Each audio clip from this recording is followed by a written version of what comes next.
Srinagar architect industry लिमिटेडले सर्वसाधारणका लागि IPO 2082 असोज 26 गतेबाट खुला गर्दैछ।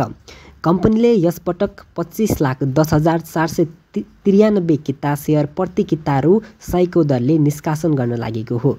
यसको अर्ली क्लोजिङ डेट असोज 29 गते रहेको छ, तर सो अवधिभित्र पूर्ण रूपमा आवेदन नपरेमा म्याद कार्तिक 9 गतेसम्म लम्बिनेछ। अब वितरणबारे कुरा गरौँ।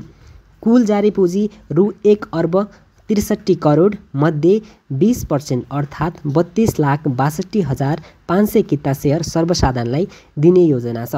यसमध्ये 1% अर्थात् 1,63,125 किता सेयर परियोजना प्रभावित स्थानीय रूपन्देही र पाल्पालाई दिइसकेको छ। बाँकी 19% अर्थात् 30,19,375 किता सेयर सर्वसाधारणका लागि छ। विदेशमा रहेका नेपालीलाई पहिले नै 3,09,138 किता छुट्याएको थियो।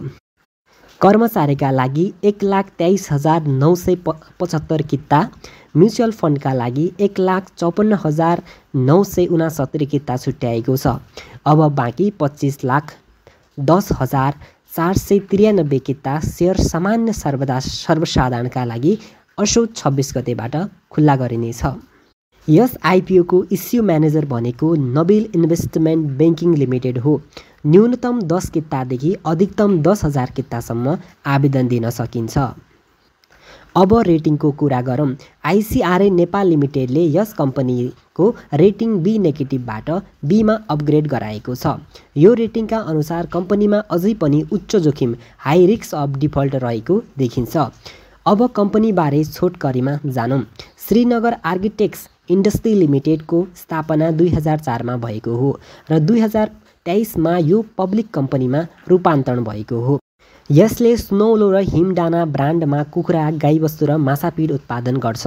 कम्पनीको वार्षिक उत्पादन क्षमता 1,35,780 मेट्रिक टन रहेको छ र यसले पोल्ट्री तथा मासु प्रशोधनमा पनि व्यवसाय विस्तार गरेको छ। मुख्य प्रमोटरमा सतीश चन्द्र श्रेष्ठ 34%, चन्द्र पङ्कज डेभलपर्सले 12%, शिखर इन्सुरेन्सले 8% र सिटिजन लाइफ इन्सुरेन्सले 4% र अन्य करिब 830 जना लगानीकर्ताहरू रहेका छन्। यसरी हेर्दा कम्पनीले ठूलो मात्रामा सेयर सर्वसाधारणलाई ल्याएको छ, तर जोखिमको स्तर पनि उच्च मानिएको छ। अब तपाईले यो आइपिओमा आवेदन दिन मन छ कि छैन कमेन्टमा आफ्नो विचार लेख्न नबिर्सनुहोला। हस्त आजलाई यति नै।